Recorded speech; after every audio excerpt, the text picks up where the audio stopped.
Hola nuevamente, estamos ya de vuelta para seguir con el Pi Day. Ha sido todo un éxito. Cientos de personas conectadas por aquí, cientos de personas mirándolo en YouTube, también siguiendo en redes sociales. Quisiera ya agregar a la conversación a Joaquín Menéndez. Aquí está ya con nosotros. Hola Joaquín. Hola Cris, buenas Eh, tardes, ¿cómo estás? Muy bien, muchas gracias por estar acá. Joaquín es Data Scientist, es parte de Globant, uno de los unicornios argentinos, una de las grandes empresas de la región, y además es mentor en Acámica. Así que, sin más presentación, por favor, Joaquín, adelante con tu charla. Muchas gracias. Dale, muchísimas gracias Cris. La idea de la charla de hoy, como el título más o menos lo menciona, es aproximándonos a la ciencia de los datos, ¿no? Con Python. La idea principal de la charla, y me gustó mucho haber estado después de la charla de Camila, porque voy a tomar algunos temas que ella mencionó. Quiero dar la idea del big picture, ¿no? De un proyecto de data science, que muchas veces se queda en la parte de lo teórico, y la idea es explicar los diferentes pasos hasta la puesta en producción de un modelo. Vamos a ver si llegamos con el tiempo. Vamos a utilizar para esto un ejemplo que es los que hacen los chicos, mis alumnos de Acámica, que es el primer proyecto de la carrera de ciencia de datos. Ellos tienen tres módulos, esta es parte del primer módulo, y ataca un problema puntual, que esto es cómo comienza todo proyecto de ciencia de datos. El paso cero o inicial es la definición de un problema. Uno tiene que tener un problema realmente que uno quiera abordar, y después comenzarán los siguientes. Vamos a usar una breve definición. Cuando definimos ciencia de datos, nos vamos a estar definiendo a esto, a una interdisciplina de tres elementos: la ciencia de la computación, la estadística y un área de dominio particular. Esta área es también indispensable para poder resolver y atacar a este problema, entendiendo a este problema particular. Una vez que uno define un problema y recolecta los datos, esto en realidad suena como trivial, pero son uno de los elementos que más toman tiempo dentro de la ciencia de los datos. Pasaríamos ahora sí a lo que vamos a mencionar en nuestro caso, que es explorar los datos, crear un modelo, elegir el modelo óptimo, o que por lo menos más nos convenga a nosotros para este problema, y luego deployarlo o ponerlo en producción. Entonces, vamos a empezar. Nosotros vamos a comenzar con lo que es el análisis exploratorio de los datos. Nosotros estaremos usando un dataset que es de propiedades de la página de Properati, que es una inmobiliaria. Esto va a ser datos completamente de la República Argentina, más principalmente de la provincia de Buenos Aires y la ciudad autónoma de Buenos Aires. Así que voy a mencionar barrios o cosas que por ahí no les suenen a todos, pero bueno, les pido disculpas por eso. Entonces, el análisis exploratorio de los datos es el primer paso. En realidad, ya lo vimos, es el tercero en realidad. Y la idea principal es poder describir, resumir todos estos datos que tenemos para poder tomar un breve insight y estar ya alertados de nuestros datos, de las posibles limitaciones que tengan nuestros datos, las formas, las distribuciones de las variables con las cuales vamos a estar trabajando. Podemos así evaluar si estos datos están listos para poder ingresarse a un modelo o no, y tendremos que hacer la tarea que nos ocupa casi todo el tiempo a los data scientists, que es el preprocesamiento. Entonces, nosotros vamos a utilizar principalmente, solo vamos a utilizar Python para realizar esto. Las principales librerías que vamos a usar son Pandas y Scikit-learn para lo que es la manipulación de los datos y la creación de los modelos. Y por último, Matplotlib y Seaborn para lo que sería la visualización. Pandas es el código por ahí se va a ver pequeño, lo importante es que vayamos entendiendo la idea. Esto va a estar todo disponible en GitHub. Pandas nos permite entonces leer un conjunto de datos o un dataset y establecerlo en un formato que se llama data frame. Nos permite entonces, bajo comandos sencillos, poder tener una gran primera idea de nuestros datos. En este caso vemos que tenemos aproximadamente 146.000 filas y 19 columnas, con los diferentes tipos de datos, los valores nulos en nuestras columnas y los tipos de datos. ¿Por qué empezamos por esto? Porque entender el tamaño de nuestro dataset y los tipos de datos es fundamental para poder realizar todos los siguientes pasos. Por ejemplo, nosotros tenemos fechas y, por ejemplo, habitaciones, pero cuando vemos los tipos de datos vemos que las fechas no tienen formato de timestamp, y los baños, si bien 1.0 y 2.0 es correcto, no entendemos por qué deberían ser float. Preferíamos tener un valor como íntegro. Entonces, siempre el primer paso que nos vamos a tomar tiempo es analizar si los tipos de datos tienen sentido y en base a eso transformarlos para que así lo sean. Y si vemos que hay problemas, intentar ver qué es lo que está pasando que no los podemos obtener en esos valores. Una vez que realizamos esto, lo que hacemos es como una foto muy, muy rápida de valores descriptivos. Pandas nos permite con la opción de Scribe tener una serie de valores de estadística descriptiva de nuestras variables cuantitativas. No así las categóricas, que eso dependeremos y lo veremos más adelante. Entonces, ya a simple vista tenemos todos nuestros datos. Yo no sé si ustedes lo pueden ver bien, pero este dataset es interesante. Hay casos, por ejemplo, como superficie cubierta o superficie total de 10 metros cuadrados, que es demasiado poco, hasta casos extremos de 1 millón, casi 2 millones de metros cuadrados. Entonces, uno puede observar a simple vista que si bien los datos son coherentes, hay algunos datos que parecen ser bastante anómalos o peculiares. Y vamos a tener esto en cuenta para los siguientes pasos, para cuando visualicemos nuestros datos, ir a buscar estos. Otro de los pasos que necesitamos saber es los valores nulos. Generalmente, cuando trabajamos con datos, muchos de los modelos de Machine Learning no van a poder soportar valores nulos. Entonces, es nuestra idea, es nuestro deber, por decirlo de una manera, saber qué porcentaje de valores nulos tienen nuestras variables, en orden para ver si podemos usar esas variables para ingresarlas en nuestros modelos y cómo vamos a lidiar con estos valores faltantes. Esto lo vamos a ver más adelante. Pero bueno, una vez que ya tenemos esta big picture de cómo vienen los datos, lo que queremos empezar es a graficar, porque si bien una tabla es muy útil, un gráfico dice 1000 palabras, ¿no?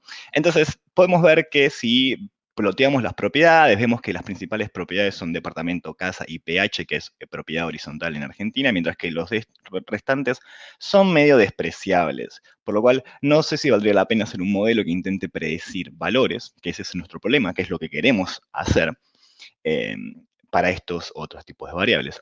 Así que lo vamos teniendo en cuenta. Y así seguimos explorando los distintos gráficos y las diferentes variables. Podemos ver la zona donde están ubicadas las propiedades. Vemos que la capital federal de Argentina es la que contiene la mayor cantidad de propiedades, mientras que el restante de lo que es las zonas de la provincia de Buenos Aires tiene muchas menores propiedades. Al mismo tiempo nos interesa también ir más micro a lo que sería barrios, por ejemplo, y observar, ¿no? A ver cómo se están distribuidos estos datos. Vemos que los primeros 6 valores, 5 responden a la capital federal, es decir, casi la mayoría de los datos y barrios vienen de la capital federal, seguido por Tigre, que es de la zona norte de Argentina. Pero entonces esto nos da una breve idea de cómo están distribuidos nuestros datos. Evidentemente, Properati ya tiene un sesgo en sí mismo, que es una página bastante popular, pero es mucho más popular para lo que serían las publicaciones dentro de la provincia de Buenos Aires, y probablemente para un rango de precios determinados. Esto es algo que tenemos que tener en cuenta. Entonces, ¿qué vamos a hacer? Ya sabemos que tenemos cierta asimetría de los datos, pero cuando queremos observar, por ejemplo, la superficie total, la superficie cubierta y los precios, con un análisis descriptivos sencillos como un boxplot, observamos que los gráficos son en sí bastante feos. ¿Por qué se debe? Porque tenemos una cantidad de outlier que es bastante grande. Hay valores que son muy anómalos. Por ejemplo, tenemos un departamento que tiene casi 120.000 metros cuadrados, lo cual no parecería ser correcto. De la misma manera con los precios, hay uno que son más de 32 millones de dólares, que podría ser posible, pero igual es muy anómalo. Entonces, una posible solución es filtrar, y filtraremos los outliers, tanto de valores mínimos como máximos para estos valores, para quedarnos con el 95% de nuestros datos. Y ahora vemos que podemos realmente ahora tener una mejor descripción de nuestros datos para poder realizar insight y entender si estos datos tienen o no sentido. Evidentemente parecería que lo tienen, porque por ejemplo, si vemos la superficie cubierta de las casas y las casas de campo, parecería que son bastante similares. Las casas y las casas de campo no tendrían que ser una más grande que la otra, pero sí su terreno o su propiedad. Y ahí es cuando vemos que cuando vemos la superficie, todas las casas de campo son mucho más grandes. Estos son sanity checks que nos permiten ver que nuestros datos tienen o no sentido. Otra medida que ahora esta es en realidad ver cómo interaccionan las variables entre sí, dado que nos interesa hacer un modelo, es una correlación. ¿Qué pasa en este caso? Vemos todas las features que nosotros tenemos contra todas las otras features. Por eso es una matriz de correlación y en la esquina es todo igual a 1.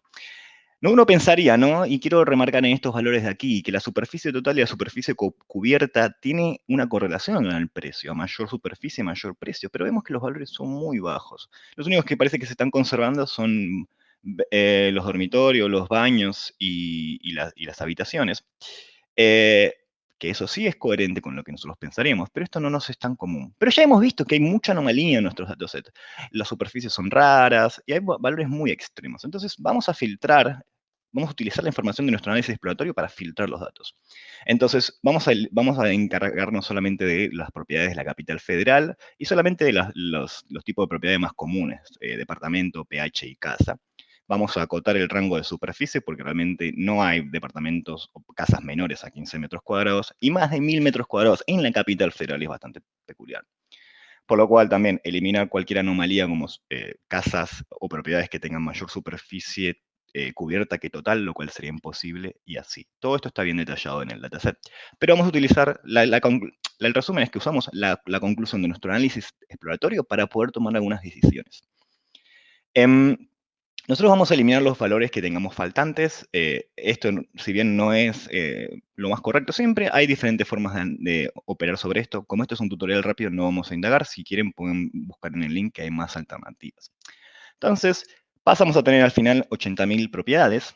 Nuevamente, siempre nos conviene saber qué valores, cuál es la dimensión de nuestro archivo. Una vez que tenemos esto, entonces vamos a observar que ya filtrado, la correlación es coherente, es decir, la superficie total y la superficie cubierta pasan a ser los valores más predictivos, lo cual es una buena noticia que vamos por el buen camino. Y ahí comenzamos a lo que es entrenar el modelo. Nosotros vamos a utilizar lo que se denomina aprendizaje supervisado y más que nada un problema de regresión. Esto es más complejo y si quieren podemos debatirlo en el Discord posteriormente. Pero bueno, lo que queremos hacer es un modelo que prediga un valor numérico, es decir, un target.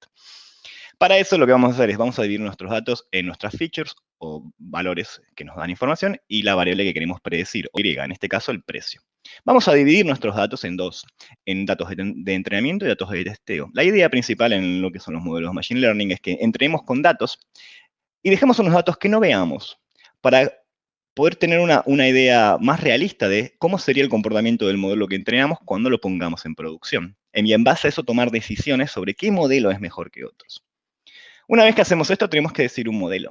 En este caso vamos a ir con uno sencillo que se llama K-Nearest Neighbors, que lo que quiere decir en realidad es, si yo tengo vecinos cerca de un valor, el valor de este elemento va a ser más parecido a los que tenga cercanos. De otra manera, el valor de un dato que yo no conozco va a ser seguramente muy similar a los valores, a las propiedades que son muy similares a esa propiedad. Así como modelos hay muchos, nosotros estamos usando pero en la práctica uno entrena varios modelos y después compara su desempeño. Los modelos al mismo tiempo tienen lo que se denomina hiperparámetros, los cuales tenemos que tunear. En este caso, nosotros vamos a usar uno solo, que es el número de vecinos, es decir, cuántos vecinos vamos a ir a buscar para ver nuestro valor. Y como vamos a observar, a medida que de mayor vecinos, el error, que es la métrica que nos interesa reducir, va a ir decreciendo. Nuevamente verán que la diferencia entre el entrenamiento y el testeo es más grande. Siempre tenemos más error para el testeo, lo cual es normal y esperable, debido a que estamos trabajando con datos que no hemos visto. Una vez que definimos entonces la configuración de nuestro modelo, elegimos un modelo, lo entrenamos, observamos cómo performa en este caso, al ser un problema de regresión, y decimos, bueno, si bien a veces cometemos errores, propiedades muy caras le ponemos un valor menor y a propiedades de menor valor les ponemos un valor mayor, podríamos decir que estamos conformes con nuestro modelo. Y entonces es el momento que pasamos a la producción. En este momento entrenamos con todos nuestros datos y en ese momento guardamos nuestro modelo. Después que tenemos este modelo guardado, lo que a mí me gusta realizar es una clase, en este caso la clase property, que la vamos a utilizar para embeber a nuestro modelo dentro de esta clase y así poder utilizar y hacer pruebas. Esto nos va a servir tanto a nivel local como a nivel de una app una app, en este caso una Flash app que queramos poner en producción. Entonces, por lo cual vamos a hacer una pequeña prueba. Nosotros en este caso tenemos una propiedad de 82 metros cuadrados, 3 ambientes de $240.000. Y lo que vamos a hacer con nuestro modelo es, vamos a entonces inicializarlo. Y vamos a decir, bueno, ¿cuántas habitaciones tiene nuestro lugar? Tiene 3 habitaciones, tiene 2 dormitorios, tiene 2 baños, 82 metros cuadrados y 82 metros cuadrados. Entonces vamos a crear ya un objeto que ahora va a hacerse factible entonces de realizar una predicción. En este caso, nuestro modelo nos dice $226.000, cuando el verdadero valor era $249.000. Si bien no es correcto, o sea, no es el mismo valor, se aproxima bastante, por lo cual es una buena noticia. Bueno, ya estoy terminando porque si no me voy a estar pasando del tiempo. Esta misma app, lo que nosotros hacemos, este mismo modelo, lo pusheamos a un modelo en la nube. Los invito, si quieren, a cliquear en la descripción del canal. Hay una app de Heroku. Si quieren podemos hablar más en Discord acerca de eso. Y podemos ver cómo interactúa. Y si no, están invitados a ingresar a ese link y poner valores y ver qué valores predecería para su propiedad, por ejemplo. Perfecto. Cristian, ya terminé. Joaquín, Creo que me no, falta muchas un gracias. minuto. Estuvo perfecto en el tiempo, así no te preocupes.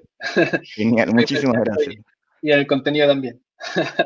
Perfecto. Bueno, perdón, nuevamente, los invito al Discord si quieren hablar un ratito y ver bien cómo es esto de la Flask App a los que estén interesados. Voy a estar ahí unos 15, 30 minutitos. Muchas gracias, Joaquín.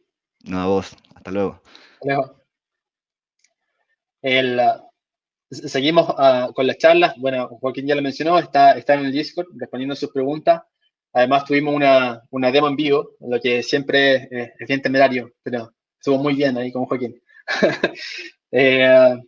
Quisiéramos, ahora en un momento viene una charla bastante interesante que creo que puede también traer bastante interés en ustedes, que es de Marco Muñoz, que se especializa en la captura de talento y en proveer de talento a las empresas más grandes de la región. Así que vamos a esperar un par de minutos y volvemos ya con Marco directamente. Muchas gracias.